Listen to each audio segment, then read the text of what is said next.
Olá, minhas amigas e meus amigos da resistência ao fascismo, às imbecilidades e às estupidezas. Antes de mais nada, lembrando a vocês que hoje, às 7 horas da noite do Brasil, 10 horas da noite de Lisboa, temos a nossa live Arte e Repressão, com o historiador Felipe Breyer, discutindo sobre música popular brasileira, eu falando sobre teatro e teatro musical, na repressão de 1964, durante os anos de chumbo. Não perca hoje, às 7 horas da noite do Brasil, Arte e Repressão. Hoje vamos focar mais uma música, mais um espetáculo teatral e musical e ver e esmiuçar o passado para que o presente tenha memória. Alegrias, alegrias pelas vitórias conseguidas e pelas que ainda virão. Somos vitoriosos nestas eleições, ou não? Acompanhem. Eu gosto muito desta frase, deste pensamento. Devemos focar nos nossos êxitos e não nas nossas derrotas. Quem disse isso?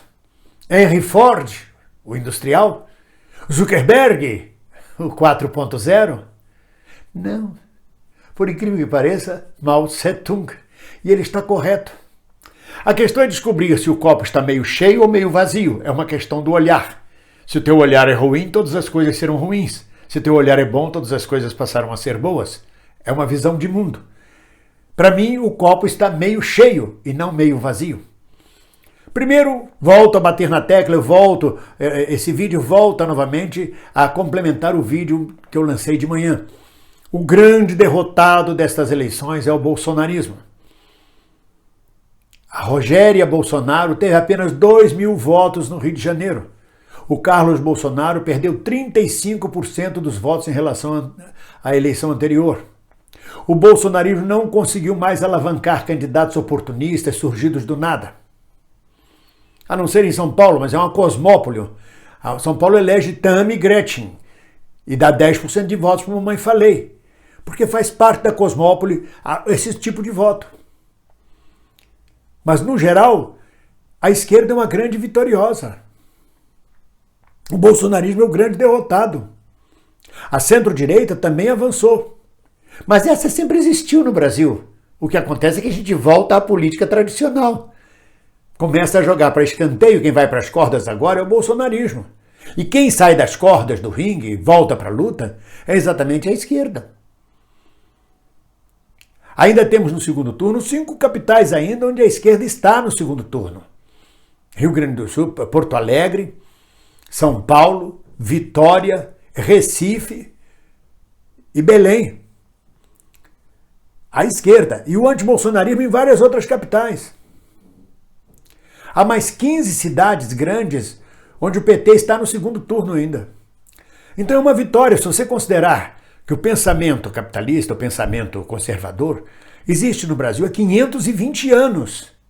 Na cabeça do trabalhador e do povo brasileiro que ainda vinha a ser formado, mas já foi formado dentro da visão colonialista, da visão dominadora, do empreendedorismo, que parte lá da Companhia das Índias Ocidentais, da Holanda, dos financistas europeus. E o pensamento da esquerda é muito recente, ele tem 100 anos no Brasil. Ele começa com os anarquistas por volta de 1900. E massacrado, profundamente massacrado nesses 100 anos, alijado, discriminado, expulso, de todas as formas vilipendiado. Então, na verdade, é uma vitória muito grande que a gente teve nessas eleições. A vitória de Tarcísio, por exemplo, do PSOL. O PSOL foi um grande partido que avançou nessas eleições e continuará avançando. A vitória de Tarcísio, por exemplo, no Rio de Janeiro, como vereador mais votado no lugar de Carlos Bolsonaro, é uma coisa muito importante, é imprescindível percebermos isto.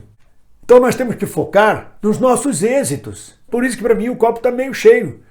Nós não tínhamos nada. Na eleição passada, apenas o PT tinha feito uma capital, uma prefeitura. Mesmo que a gente não ganhe nenhuma capital, mesmo assim nós estivemos presentes, a esquerda esteve presente no segundo turno, com força, com um grande eleitorado. Isso é uma vitória, considerando as derrotas sucessivas que nós vemos tendo ao correr dos anos. 64 foi uma derrota gigantesca, nós levamos 21 anos para sair daquele atoleiro. 2016, 2018, outra derrota gigantesca. Nós estamos saindo mais rápido do que em outras ocasiões na história do Brasil. 1935 foi outra derrota gigantesca. A tentativa de revolução comunista jogou os comunistas na ilegalidade, destroçou o partido. Em 45 o partido estava acabado quando foi feita a Conferência da Mantiqueira. Para reerguer não tinha mais partido comunista, não tinha orientação, não tinha ninguém defendendo ideias de esquerda. Então nós somos vitoriosos. É isso que eu quero colocar. Quando eu vejo alguns comentários dizendo fomos derrotados, não fizemos nenhuma capital. A questão não é fazer ou não fazer as capitais. Seria bom se fizéssemos, se ganhássemos as capitais. Seria importante. Mas o importante é a gente estar na mesa do jogo. A esquerda está na mesa do jogo. Ela não está fora do jogo. Nos Estados Unidos a esquerda desapareceu, só agora que está levantando a cabeça dentro do Partido Democrata. Com Bernie Sanders. E olhe lá, muito dificilmente. Agora que eles estão começando a pensar no socialismo nos Estados Unidos, depois da derrota fragorosa da esquerda, da perseguição à esquerda, de tudo mais. Desde o movimento de Chicago na década de 20, que a esquerda não levantava a cabeça nos Estados Unidos. Porque você não pode considerar que Martin Luther King era de esquerda, ele era antissistema, mas ele não propunha socialismo. Esse discurso socialista é muito importante, porque é o que nos distingue como esquerda. Então nós temos que focar nos nossos êxitos, como dizia Mao Tse-tung. As derrotas, vamos pensá-las, por que fomos derrotados, onde é que perdemos, como é que perdemos, não é verdade? Às vezes o candidato é fraco, os candidatos apresentados são fracos, não empolgam a massa, não tem liderança de base, não tem. Não é só porque é de esquerda que perdeu. Claro que a mídia da Casa Grande vai festejar a vitória da centro-direita. O eleitorado optou pelo centro, disse o Mourão. Não, o eleitorado está dividido. E a esquerda está presente na luta, isto é que é mais importante. Não conseguiram acabar com a esquerda no Brasil. A gente volta ao centro do ringue. É esta a mensagem que eu trago a vocês. Vamos focar nos nossos êxitos, na derrota do bolsonarismo e nas nossas vitórias. Ninguém solta a mão de ninguém. Um abraço.